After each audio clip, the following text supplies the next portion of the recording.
hay que entender que llegamos a un punto de colapso. Estamos en un colapso sistémico. Y este colapso hay que... Oye, no, las ISAPRES son buenas. Discúlpame, yo tomé ISAPRE, costaba 80 lucas.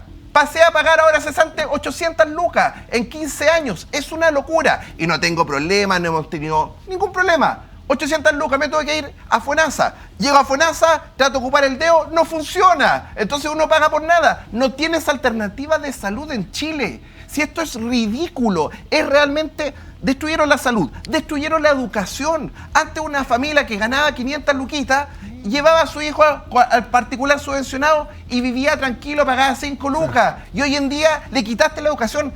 Han destruido esta izquierda y la derecha comunista, han destruido completamente al país. Y eso tiene que parar ahora porque ya no da más.